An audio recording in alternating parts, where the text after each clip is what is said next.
E nesse momento, ao tempo que eu reitero os agradecimentos à Lúcia da Silveira, eu gostaria de convidar o professor Ricardo Limonge França Coelho para ministrar a palestra intitulada O Futuro da Publicação Já Chegou? Seja bem-vindo, professor Ricardo Limonge. É um prazer tê-lo aqui conosco. Vou fazer uma rápida apresentação.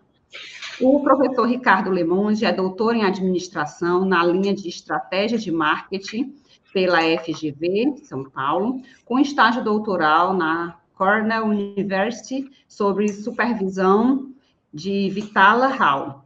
Pós-doutorado em economia comportamental aplicada ao marketing pela UNB e pós-doutorado em machine learning aplicado ao marketing pela Universidade Federal do Rio Grande do Sul. Professor adjunto 4 na Universidade Federal de Goiás, professor visitante na Universidade de Santiago do Chile e na Mona University, na Jamaica. Professor permanente no programa de pós-graduação em administração na UFG e UFU. Coordenador do MBA em Marketing Estratégico da UFG, coordenador de pesquisa e de eixo de gestão e negócios nas escolas do futuro do Estado de Goiás, do convênio da UFG com o Estado de Goiás, lidera tema de pesquisa na divisão de marketing desde 2019, na Associação Nacional de Pós-Graduação e Pesquisa em Administração, ANPAD, e, desde 21, na EMPRAT.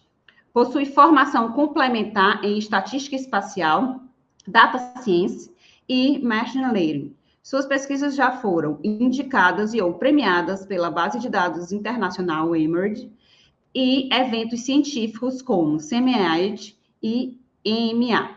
Teve projetos aprovados em editais científicos pela Fundação de Amparo à Pesquisa do Estado de Goiás, FAPEG, e CNPq. É editor associado na RAM, Revista de Administração Mackenzie, Qualiza 2, Plus One, Qualiza 1 e Pretexto, Qualiza 4.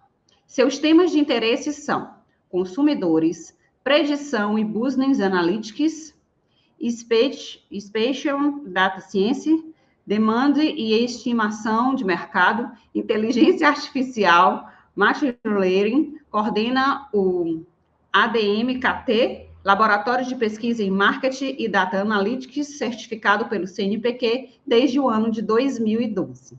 Então, nesse momento, depois dessa leitura do longo currículo, né, do professor Ricardo, eu gostaria, então, de convidá-lo a iniciar a sua fala e dar as boas-vindas para os nossos telespectadores e dizer que vai ser um prazer, professor Ricardo, poder lhe ouvir. Estou certa que suas contribuições vão incitar ainda mais as pessoas que estão nos assistindo a fazer perguntas e colaborações. Muito bem-vindo. Bem, muito boa tarde, Lia, boa tarde a todos e a todos que estão nos assistindo. Agradecer a professora Cláudia pelo convite de a gente poder falar um pouquinho dessa perspectiva da tecnologia. De alguma forma, eu vou ter que complementar, né, brilhante a exposição da tese. Eu vou me basear basicamente falando de algumas das normas que estão saindo nessas editoras internacionais para a gente poder bater um papo aqui. Depois, por coincidência, mais ou menos um mês atrás, saiu um editorial muito interessante na Nature Human Behavior, falando um pouquinho desse processo do futuro, de como é que efetivamente a produção científica vai acontecer. Eu vou só compartilhar aqui, só para guiar a minha fala com vocês aqui. Perfeito. Bem, então vamos lá. Acho que primeiro, pegando bastante esse gancho de ciência aberta, acho que, né, novamente, eu vou me repetir alguns pontos, mas acho que a colocação foi bem bacana que me sucedeu, porque acho que é uma discussão, há uma preocupação em que, de alguma forma, a consequência que é o produto científico necessariamente vai vir também de uma mudança de cultura, principalmente para todos que estão na academia, seja os pesquisadores, ou seja também os alunos que estão ingressando. Por quê? Uma das grandes discussões que a gente começa a ter, e isso necessariamente está se espalhando, infelizmente, por várias áreas do conhecimento, que é uma crise de reprodutibilidade, que é uma grande dificuldade, como que as revistas e como que, de fato, por todo o processo editorial pode estar se cercando de proteger que efetivamente aqueles dados ou todos aqueles projetos que são submetidos, que de alguma forma eles podem ser replicados, né? Muitas revistas, acredito que daqueles que estejam nos ouvindo também já ou fizeram, ou já tiveram considerando, por exemplo, sessões em que trabalham com aquele cantinho lá de Replication Corner, que vai efetivamente conseguir contribuir. E nisso vai mostrar que hoje é tão importante quanto efetivamente começar a pensar em dados, e as revistas, né, de maneira geral, começam cada vez mais a exigir que os dados possam ser compartilhados para a comunidade. E aí isso é interessante verificar que é uma mudança também até mesmo no protocolo, né? O pessoal da área de saúde faz isso muito bem, que é efetivamente você conseguir detalhar ou você conseguir documentar todo o processo. Por quê? Hoje, basicamente, se eu começo a trabalhar em um projeto, só a título de exemplo, com a perspectiva quantitativa, ali eu posso começar a ter dois caminhos, inclusive de análise ou de pré-requisitos que vão me ajudar, por exemplo, a dar um pouco mais de transparência nesse processo da tecnologia na ciência, por exemplo. Eu posso começar a usar um software point and click, aquele que eu vou apertando para fazer determinada técnica e ele vai fazer efetivamente, ou eu posso começar a optar e começar a criar uma cultura para que todos os códigos, por exemplo, comecem a ser, obviamente, por meio de linguagem de programação, e isso vai ser um dos arquivos que eu vou estar subindo. Então, isso, obviamente, não sei, até ver o chat aqui, mas de maneira geral acabou de estar gerando uma grande confusão, uma grande discussão mundial. Coisa de praticamente 2 meses atrás, estourou um caso muito forte em Harvard, por exemplo, uma pesquisadora que trabalha com a área comportamental. Depois, se vocês jogarem na internet, vocês vão encontrar. Tem um site, só a título de curiosidade, chamado de Data Colada, em que é um portal em que 3 pesquisadores eles estão preocupados, eles estão buscando pegar estudos que já estão publicados em revistas e eles vão fazer a replicação. Então, mais ou menos a lógica é a seguinte: eu vou pegar um estudo, obviamente aquele que teve repercussão na academia, eu vou pegar os dados e vou rodar para ver se eu consigo encontrar os mesmos resultados. E esses 3 pesquisadores pegaram um estudo de uma professora já extremamente conceituada, com uma quantidade considerável de citações, e começaram a perceber que o primeiro artigo, por exemplo, não tinha ali uma quantidade, não tinha as informações, não tinha os dados. Poxa, eu não estou encontrando o seu resultado. Foram pedir as informações para ela, por exemplo. Ela falou: olha, os dados não estão comigo, os dados estavam com o meu assistente de pesquisa. E aí começa a voltar a conseguir amarrar. Até um certo momento em que uma das assistentes de pesquisa fala que realmente não tinha o dado e começa a colocar bastante em xeque todo o processo de declarar todo esse critério. Então, isso, para vocês terem uma ideia, obviamente, naquele primeiro momento, a própria Universidade de Harvard coloca a professora, digamos, numa quarentena para conseguir verificar todo o processo, e, por outro lado, depois a professora, inclusive, sai da universidade e processa Harvard justamente por essa questão de falar: olha, vocês estão levantando os dados e não é isso. Mas isso fez com que surgisse novamente toda essa discussão de como que efetivamente a tecnologia, ou até mesmo os protocolos ou as linguagens de inteligência artificial, como que efetivamente ela possa deixar um pouco o processo um pouco mais seguro. E, obviamente, deixar isso mais seguro é tão importante quanto eu ter os dados, é que efetivamente eu consiga manter ou eu consiga deixar o meu processo de pesquisa documentado. Se eu começo a pensar como a gente estava conversando anteriormente aqui, numa perspectiva de ciência aberta, um dos grandes preceitos, obviamente, é da total transparência a todas as etapas de decisão. Então, se a gente for pegar, inclusive, lá em toda essa outra perspectiva nessa discussão, eu vou começar, por exemplo, a considerar que tão importante quanto eu ter o meu produto final é que eu consiga considerar, por exemplo, em que eu quero que o autor declare inicialmente, por exemplo, qual é a intenção dele com a pesquisa. Porque aí eu vou evitar, por exemplo, questões de REC, de eu tentar falar que eu queria achar várias hipóteses, depois eu acabo discutindo uma ou outra hipótese. Isso vai mostrar cada vez mais que as revistas, isso eu vou chegar numa discussão mais focada na área de IA, mas vai ter bastante repercussão como que eu vou garantir que os protocolos de transparência em todo o processo editorial realmente aconteçam.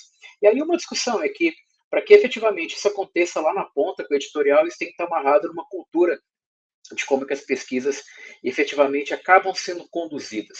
E aí necessariamente acaba sendo, obviamente, como que isso vai ser repensado. Desde quando eu vou escrever um artigo de disciplina, desde quando eu vou fazer uma dissertação, fazer uma tese, todo esse projeto, e aí, efetivamente, como é que os dados podem ser trabalhados. E aí, não sei se vocês viram, mas nessa semana, essa postagem gerou uma confusão bem legal, assim, da gente conseguir discutir um pouquinho algumas etapas desse processo editorial como um todo. O professor Richard Taylor, acredito que muitos conheçam, a Nobel de Economia no ano de 2017, um dos precursores da fronteira de economia com a psicologia. E eu não sei se vocês verificaram, sabe um pouquinho da história, mas no ano de 1985, ele teve um artigo clássico na área de comportamento, em que ele estava criando uma teoria chamada de contabilidade mental. Então, era mais ou menos toda decisão que eu vou conseguir tomar, eu vou começar a pensar e vou achar aspectos ali analíticos, numéricos, para facilitar a decisão que eu quero que aconteça. Mas veja, esse artigo, quando foi submetido na época para um jornal específico da área de gestão, foi sumariamente rejeitado. Bem, passado algum tempo, ele tentando novamente todo esse processo de melhorar, ele mandou para uma outra área, inclusive especificamente da área de marketing, chamado de Market Science. E lá na área de Market Science, ele mandou para o até então editor, mandou, e ele achou a ideia interessante, que até então era algo totalmente inédito, realmente uma discussão, uma grande contribuição. Ele mandou para 2 revisores. Esses 2 revisores sumariamente rejeitaram esse trabalho. E o editor falou, não, eu vou comprar a bronca e eu vou aprovar esse artigo e vou publicar. E isso virou um dos artigos pilares, por exemplo, aí, desse trabalho que viria depois a complementar a carreira como um todo do professor Taylor sobre a área de economia comportamental. E agora, na segunda-feira, quando começaram a sair os laureados ali, né, do Nobel, ele voltou colocando novamente um pouco da história dele, dizendo, olha, a gente tem que parar e pensar um pouquinho, até mesmo como é que está sendo esse processo editorial, e aí, efetivamente, como é que as discussões estão sendo feitas e como que, efetivamente, eu estou levando para dentro desse ambiente científico, conseguindo efetivamente dando transparência para trazer essas novidades. Então, o que está na tela aqui foi agora não é mais Twitch, né, é um X, por causa da mudança da plataforma, mas dizendo que os pesquisadores que ganharam o Nobel de Medicina, que obviamente tem um impacto mundial de melhoras e tudo mais, quando eles fizeram a primeira proposta do trabalho e mandaram para 2 grandes revistas conceituadas, a Nature e a Science, sumariamente rejeitados. Ele começa a questionar, fala, poxa, e aí, será que, como é que se eu tiver um trabalho inédito, aonde que efetivamente eu vou conseguir dar um pouco mais de transparência? Qual que é o melhor ambiente? Porque existe uma grande dificuldade por trás de tudo isso, que é, obviamente, conseguir medir um pouco desse impacto. E se a gente leva ou mergulha um pouco nessa lógica de ciência aberta, necessariamente você acaba tendo, de alguma forma, tentando garantir todos esses novos critérios. E se eu pego um pouco de tudo isso, esses elementos que estão um pouco mais diferenciados, esses elementos que estão tendo também um outro impacto, necessariamente eu vou começar a pensar alguns desafios que seriam o seguinte: como que efetivamente, ao longo do processo editorial, como é que eu vou aceitar, ou como é que eu vou incorporar as práticas, por exemplo, de inteligência artificial? Na semana passada, só para compartilhar com vocês, aconteceu um dos principais eventos da área de administração no país, um congresso, que tem em torno de mais de 1.500 pessoas, e dentre os painéis ali que eu tive o prazer de assistir, falando justamente sobre esse processo editorial, e algo que me chamou bastante atenção estamos aprendendo como que a inteligência artificial está mudando todo o processo editorial. Por quê? Necessariamente, algumas diretrizes vão ter que ser colocadas. Então, só para compartilhar com vocês, existem hoje uma série de aplicativos ou uma série de programas que conseguem facilitar, digamos que, o planejamento de uma pesquisa científica. Talvez o mais claro, o mais conhecido, mas talvez com impacto na área de pesquisa científica menor, que é o ChatGPT. Na tela, por exemplo, não sei se vocês conhecem alguns outros, eu começando de cima para baixo, o Seasite, por exemplo, é um site que você pode pedir para ele gerar o resumo de algum artigo, você pode pedir para você coloca alguns conceitos e ele vai conseguir fazer um conceito maior, puxando toda a literatura e vai colocar inclusive as referências. O aplicativo que está no meio, chama de Research Rabbit, ele é um programa em que você consegue fazer todo o procedimento de revisão sistemática da literatura. Então, imagina o seguinte, eu estou em grandes bases de dados, eu estou no Web of Science, eu estou na Scopus, enfim, eu estou em alguns outros, faço todo o trabalho de filtro, exporta esses dados, ele vai, a partir do momento que ele puxa esses dados, ele começa a mapear a literatura, identifica ali, por exemplo, oportunidades de lacuna, ele vai conseguir mostrar como é que as redes de pesquisa estão sendo trabalhadas, ou resolver o que eu brinco muito em sala de aula, que é resolver uma grande crítica que os revisores sempre colocam no trabalho, que é melhorar o estado da arte. Então, de alguma forma, eu consegui mostrar um pouco essa fotografia. E o último, aqui embaixo, chamado de consensus, só para dar alguns nomes para vocês, tá? O Consensus é uma plataforma de inteligência artificial no contexto de pesquisa, em que basicamente ele fala o seguinte: eu posso criar uma pergunta, mais ou menos dizendo o seguinte: será que inteligência artificial melhora a educação? Ponto. A partir disso, ele vai voltar em bases ou em repositórios maiores, como a Semantic Scholar, Dimensions, tem uma série de plataformas que isso acaba sendo disponível para a comunidade em geral, não só quem está dentro da universidade, e ali ele vai conseguir mapear se efetivamente aquela afirmação, aquele problema de pesquisa, aquela minha hipótese, se ela já é um consenso na literatura. Então, imagine o seguinte, eu posso ter um ponto e dizer o seguinte: será que inteligência artificial melhora a educação? Ele vai gerar um termômetro. E nesse termômetro vai estar lá verde, amarelo e vermelho. E aí, se eu tenho, por exemplo, 40% que entendem que sim e 60% que não, poxa, aqui eu tenho uma lacuna a ser trabalhada. Então, ele facilita muito o processo. Aonde que, de alguma forma, essa perspectiva, se o futuro está chegando aqui nas revistas, no processo editorial, é que, basicamente, grande parte do que nós estávamos fazendo até então de maneira manual, aí eu vou voltar um pouquinho do que as plataformas fazem das que eu mencionei até agora.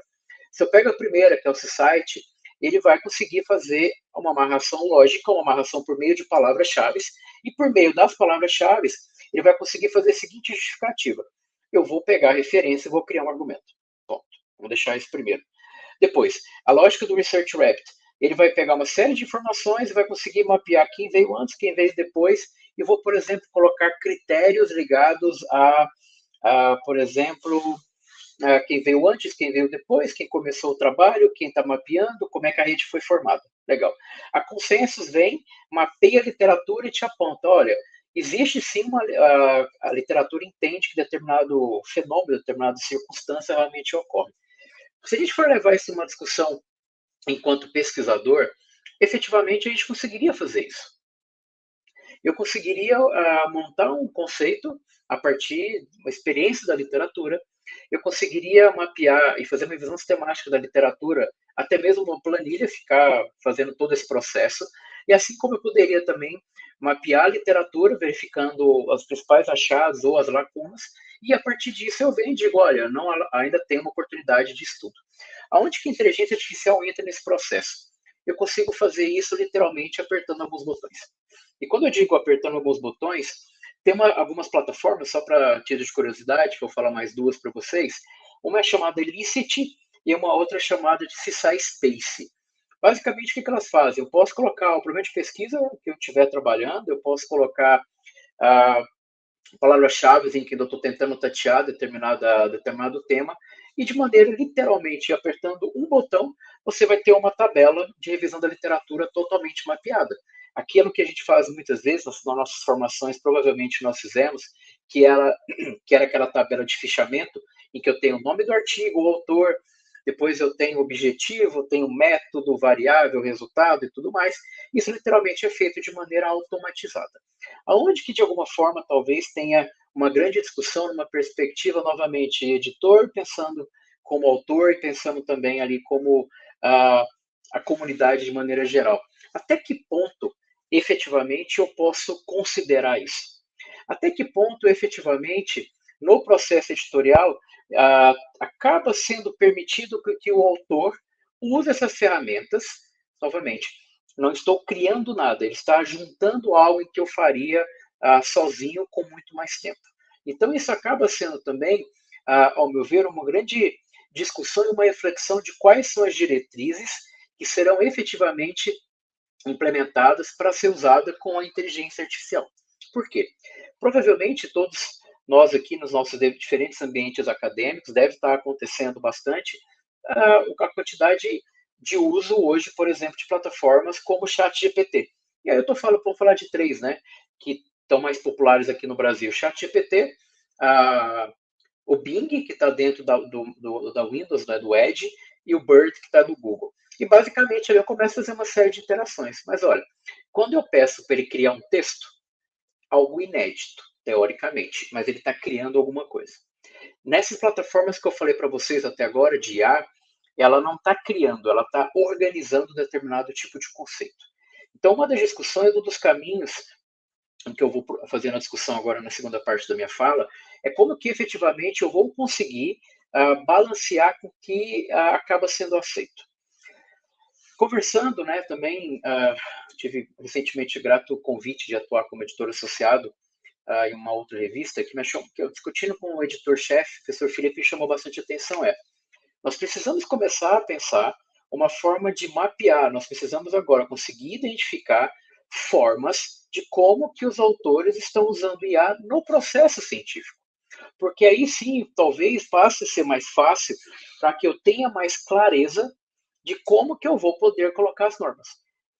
Impedir, esquece, todo mundo vai usar. Agora, vamos imaginar o seguinte, será que se eu venho e eu coloco, por exemplo, no meu texto, em que eu fiz uma tabela em que apresenta lacuna, apresenta contribuições por meio de um programa, por meio de um aplicativo de inteligência artificial. E aí, será que eu considero isso no processo editorial? Eu falo, olha, aqui você está perdendo o controle do seu trabalho. Ou eu coloco uma discussão e falo, olha, as tabelas podem ser geradas por meio de IA, mas a discussão não pode ter nada disso. Por quê?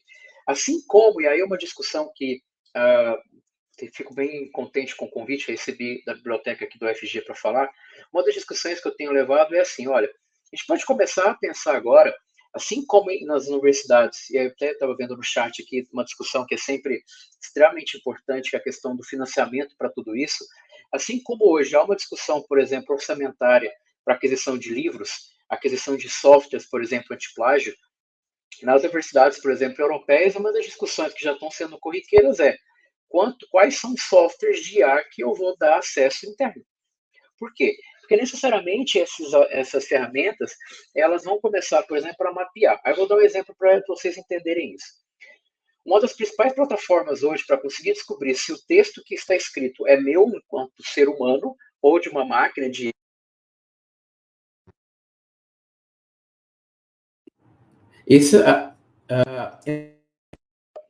Esse site, por exemplo, ele vai garantir, de acordo com ele, até 99%, ele vai conseguir te falar se foi escrito por humano ou se ele foi escrito pela máquina. Então, vamos imaginar o seguinte, talvez daqui para frente o processo, pensando em não é que o futuro já chegou, ele já está literalmente sendo usado, é que a gente consiga pensar o seguinte, talvez assim como a gente tenha parâmetros para dizer, olha, vou dizer ou vou entender que tem plágio, só um exemplo, acima de 50% do software. Daqui a pouco também já tem que começar a criar a política editorial e dizer o seguinte, ó, eventual software, quando eu pego todo o artigo e passo por meio da inteligência mencionada, eu vou aceitar até 40% aqui de indicação. Por quê? Porque, obviamente, o que está acontecendo bastante?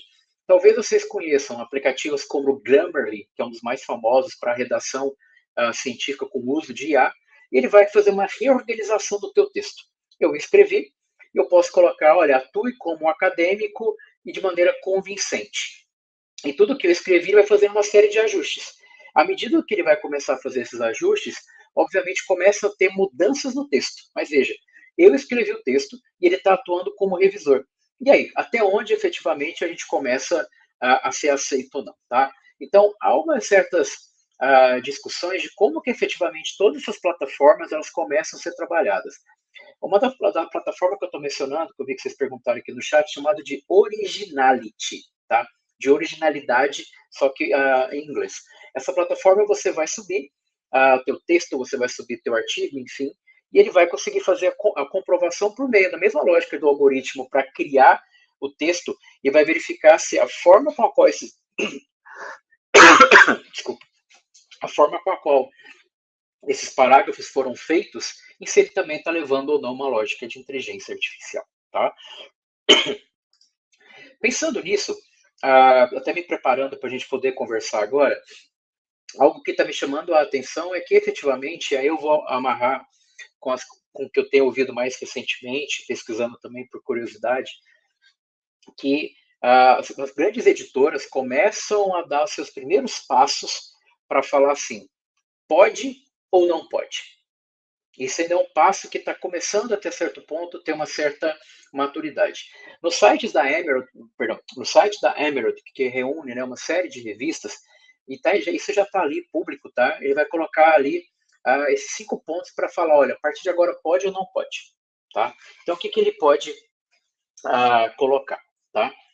O pessoal está falando que está mudo, tá tudo. Deixa eu até o pessoal que está dando suporte aqui, vocês conseguem me ouvir, pessoal? O som e imagem tá legal? Deixa eu ver aqui no chat privado. Tá, beleza. Então, são 5 tópicos que eles já estão colocando, aí eu volto a esse ponto. Eu começo a falar, peraí, o que eu posso? Então, ele está dizendo o seguinte, ó, eu já não posso escrever absolutamente nada com o uso de IA no meu texto. Ponto. É uma regra clara. Então, se eu estou, por exemplo, começando a colocar, escrevendo um texto e eu quero fazer adições, tá? Tem uma plataforma em que eu quando falo um pouquinho nas oficinas sobre inteligência artificial em pesquisa, eu acabo mencionando e brinco com o pessoal, chamada de Geni, tá? Genni. E é interessante porque ali você começa a perceber que literalmente nessa plataforma você coloca o briefing do teu texto, você começa a dar tab e ele vai montando todo o teu texto. Aí você fala, olha, a partir de agora, criação de texto não pode. Ótimo, já estou deixando a regra clara. Outra coisa também que está listada no site da Emerald, a geração ou relato de resultados. Não sei se vocês conhecem, mas tem uma plataforma hoje chamada Intellectual, Software Intellectual Statistics, em que basicamente o que ele faz é o seguinte, eu pego minha base de dados, subo, ele roda a análise, gera a tabela de resultado e gera a interpretação do resultado. Então, basicamente, ele está dizendo a partir de agora também o seguinte, ó, você não pode nem gerar resultado e você também não pode, obviamente, pegar isso pronto de algum algoritmo. Legal.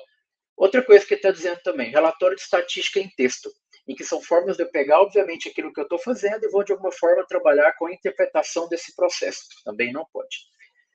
Uma outra forma que ele diz que agora pode, e aí é uma discussão até no processo editorial, né? Porque depois que eu submeto, depois que é aprovado, tem toda uma revisão da grafia, revisão de norma e tudo mais. No site da Emerald, quando eu fiz a pesquisa para a gente poder bater um papo aqui, o único item que está sendo permitido é você pode usar ferramentas de inteligência artificial para melhorar a linguagem. Então, o Grammarly, que eu acabei de dar o exemplo, em que eu escrevi meu texto está pronto. Mas eu vou dar um exemplo que acontece, para ficar bem claro a aplicação. Eu escrevo meu texto em português. E aí depois eu quero traduzir meu texto para inglês. Aí eu tenho que trocar voz passiva para voz ativa. E aí eu começo a ter que fazer uma série de ajustes na grafia, tem que trocar o verbo, pronome, papapá. E isso eu começo a falar, olha, se você fizer o software para melhorar a escrita, tá tudo certo. Então, o procedimento da escrita, o procedimento de melhoria da edição textual, pelo que eu estou acompanhando, me parece que é uma tendência que está todo mundo de acordo, isso não vai ser um grande problema. Tá? Outro ponto, que isso gerou uma série de confusões, algumas edições atrás também. Não é permitido, por exemplo, você submeter ou publicar imagem criada com IA. Não sei se alguém usa essa perspectiva de design, por exemplo, mas ali você coloca Midjourney, por exemplo, uma série de outras plataformas em que você pede para gerar uma imagem e você segue a análise. Também não pode. Então, isso, ao meu ver, assim, depois a gente pode conversar um pouco sobre isso, eu acho que é muito positivo, porque agora, de alguma forma, eu estou sinalizando para a comunidade, eu estou sinalizando para pesquisadores, e é importante, ao meu ver, eu estou sinalizando para revisor o que pode e o que não pode. E aí, eu não vou rejeitar um artigo porque colocou, não, porque não colocou dentro de uma norma previamente estabelecida. É a mesma coisa quando a gente dá um 10 no artigo, porque ele está fora da norma, ponto, mas a regra já está clara. Então, talvez o grande impacto de usar necessariamente a inteligência artificial nesse contexto é como que os protocolos ou como que as diretrizes vão ser claras o suficiente para que eu consiga falar, olha, eu vou aceitar isso e não vou aceitar aquilo. Por quê? Às vezes é melhor efetivamente deixar esse protocolo claro, porque aí eu vou ser um pouco mais transparente até para rejeitar um trabalho. mas aí o autor já está sabendo, vai falar, poxa, eu não sei por quê. Não, porque está na diretriz informada e você, por exemplo, não confirmou, não aceitou um deles. Bem, é como isso daí. Se alguém quiser depois, posso passar o contato aqui. É um textinho rápido, assim, mas bem legal, editorial da Nature Consumer Behavior, em que ele vai falar um pouquinho sobre o futuro da publicação científica. E tem esses pontos aqui para a gente poder discutir. E está muito, bastante alinhado com o que a gente acabou de discutir agora, inclusive. Tá? A brilhante tese apresentada puxa bastante os elementos que estão, inclusive, nesse texto aqui. O que me chama bastante, nesse ponto, bastante atenção? Primeiro, eu vou precisar, eu espero, em que, nesse processo da publicação científica, no contexto de inteligência artificial, eu quero agora distribuir ou mudar um pouquinho como é que as descobertas, efetivamente, elas acabam sendo operacionalizadas. Então, é mais ou menos se eu tentasse refletir sobre o seguinte: como que efetivamente eu vou conseguir deixar o meu critério, como que eu vou conseguir deixar todo o meu processo para que as pessoas consigam ter, por exemplo, acesso às informações. Então, é mais ou menos eu preciso começar a refletir, por exemplo, como que é o papel hoje dos periódicos acadêmicos, como esse efetivamente um ambiente para distribuir aquilo que está sendo descoberto. Vou voltar no que eu comecei falando com vocês, ó. Os nobres de economia tiveram seus trabalhos rejeitados em periódicos. E aí, para evitar uma das discussões que já tiveram algumas ondas atrás, como é que as revistas efetivamente podem criar estratégias, por exemplo, para conseguir falar, poxa, eu preciso, às vezes, comprar uma bronca contra tudo e contra todos no processo editorial. E algo que eu discuto também com alguns colegas, não sei como é que está na experiência de vocês, é o seguinte: muitas vezes, principalmente quem está no papel de revisor, ele não é treinado para ser revisor. Basicamente, ele tem oportunidade para ser revisor. Mas será que efetivamente, para que eu consiga fomentar a forma de distribuir ou a forma até mesmo de validar essa descoberta, será que não seria, por exemplo, um caminho da gente parar e descobrir e falar, peraí, eu vou começar agora a fazer um treinamento, assim como existe, né, para editor, mas também para revisor, para todo mundo conseguir olhar a mesma fotografia e conseguir olhar o processo científico como um todo? No ano passado, por exemplo, eu tive a oportunidade de fazer todo o processo de preparação num periódico de alto impacto e foi muito legal, porque consegui entender, principalmente num grande journal, eu falo, poxa, peraí, quando eu mando, quando eu faço parecer, eu não coloco isso, eu atrapalho o editor. Quando eu não olho isso, eu atrapalho uma linha editorial. Essas discussões talvez também possam ajudar. O segundo ponto, que é a questão de descolonizar a publicação. E aí, no evento da semana passada, o professor Marcelo Bispo, da Revista de Administração Contemporânea, fez um comentário que eu achei muito legal, e aí, lendo isso aqui, na hora eu lembrei, falei, poxa, eu preciso comentar na conversa aqui. Hoje, se a gente for fazer uma busca, um filtro no Web of Science, na Scopus, PubMed, independente da área do conhecimento, provavelmente a gente use um filtro que é o idioma. Eu quero trabalhos do ano tal, tal, tal, publicados em revista, que estejam em inglês. E a gente estava conversando, mas se a gente está hoje numa era de inteligência artificial, por que eu não faço com que os trabalhos sejam ou se tornem multilingües? Ou seja, eu mando meu trabalho em português. Tudo certo. Aí, na hora que eu for acessar o meu trabalho na plataforma, o algoritmo de inteligência artificial coloque qualquer idioma que eu quiser. Isso vai fazer que, por exemplo, os trabalhos que estejam, por exemplo, em línguas com, obviamente, uma quantidade menor, uma população menor, não sejam excluídos, por exemplo, da sua relevância. Porque eu vou pegar trabalhos chineses, trabalhos hindu, trabalho em qualquer idioma, e eu vou conseguir achar. Porque a preocupação não é o idioma, mas é o conteúdo e a qualidade dele. Tá? Então, é uma forma de que a gente consiga contribuir e efetivamente isso possa ser acrescido desse ponto, dessa vantagem. Uma outra discussão também, que são os pré-prints, né, ou as pré-impressões para melhorar essa publicação. Então, é uma das formas de a gente conseguir discutir esses benefícios na produção como um todo. Então, muito, às vezes, a gente acaba tendo meio que um estoque de artigo para sair nas próximas edições, começar a colocar isso efetivamente como pré-print, já liberar para que a comunidade consiga descobrir. Isso cada vez mais isso deve acontecer pelo volume. Se a gente olha um pouco para trás, durante a pandemia, né, as revistas, talvez vocês tenham passado bastante com problemas sobre isso, todo mundo estava em casa, começou a produzir horrores, mas aí você não tinha revisor, você no processo editorial teve um baita de um problema. Então, achar alternativas para que o trabalho efetivamente ele consiga ficar disponível quanto antes para a comunidade, para que a gente consiga dar velocidade para aquele conhecimento, aquela relevância. Às vezes estudar, por exemplo, em administração, a pandemia já não está fazendo sentido, eu tenho que estudar o pós-pandemia. Mas, poxa, eu tenho tanto artigo parado lá, o que eu vou fazer com eles? Então, é um caminho desse sentido. E uma perspectiva também que os autores colocam nessa reportagem do Preprint é dizer o seguinte: às vezes eu tenho que achar ambientes em que trabalhos que estejam em construção eles também possam ser compartilhados com a comunidade. Tudo bem, tem o ArcsVid, tem uma série de plataformas que fazem isso, mas é que isso também chegue ao grande público, para que seja de alguma forma ambiente para que a ciência possa ser totalmente trabalhada.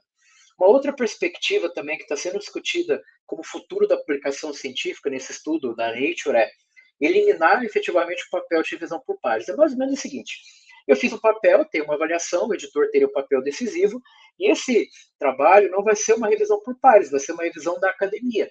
Então, eu tenho os meus achados, a partir dos meus achados eu vou estar operacionalizando e deixando isso no site, vou deixando isso no repositório.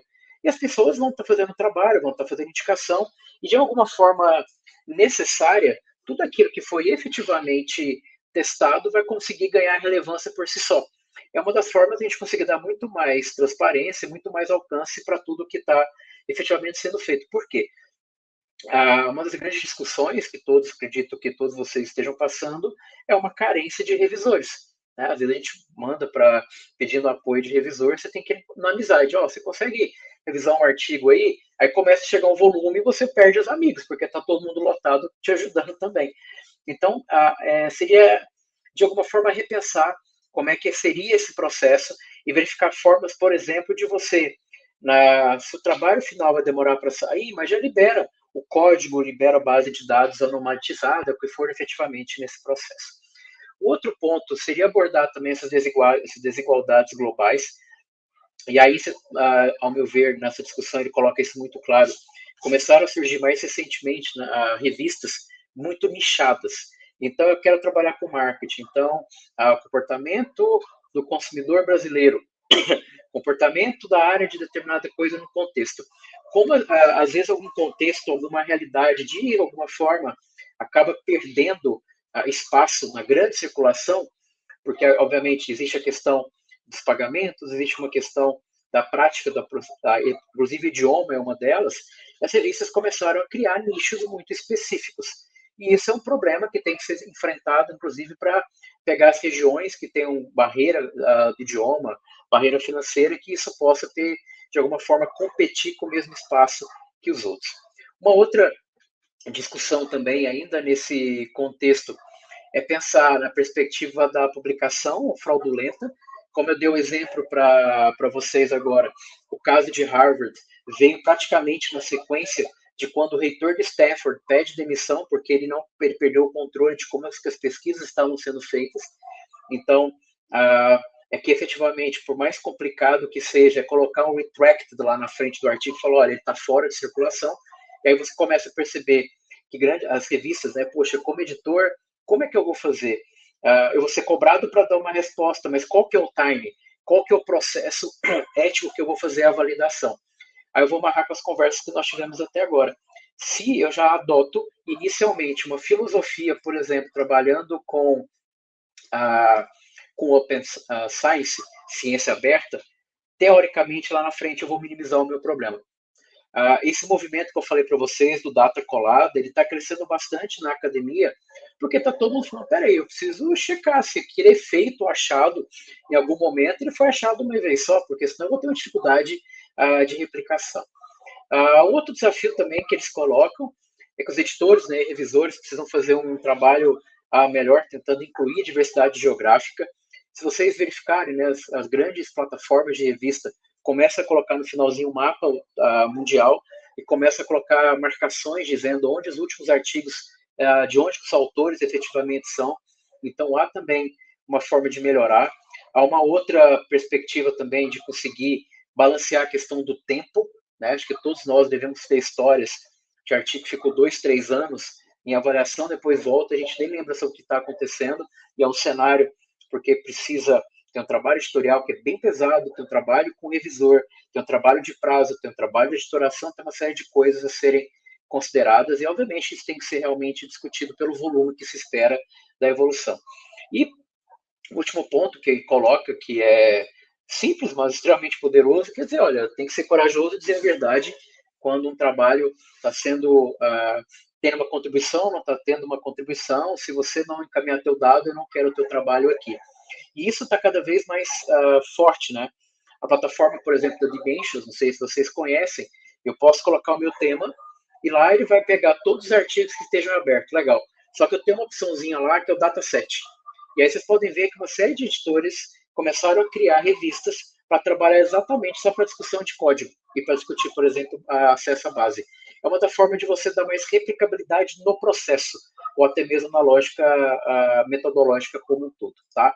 De maneira geral, a discussão é que a inteligência artificial ela mudou todo esse processo, seja para conseguir mudar a publicação científica ou para incluir essas ferramentas, montar efetivamente um parâmetro, dizer pode ou não pode, é um desafio. Se eu volto para a essência, assim, se a inteligência artificial nada mais é do que um desafio de eu automatizar o processo, será que eu falo não pode, está tudo certo, ou eu crio uma política para isso? Por outro lado, quando eu começo a pensar quais são os elementos de inteligência artificial para eu dar mais amplitude ao idioma, para dar mais acessibilidade às pessoas. Eu posso usar a IA e replicar os trabalhos em maior escala e verificar a credibilidade. Então, são só alguns dos elementos que eu fiz a questão de buscar para a gente poder ir batendo papo. E, novamente, agradeço bastante o convite e fico aqui totalmente à disposição para a gente poder conversar junto aí. Muito obrigado.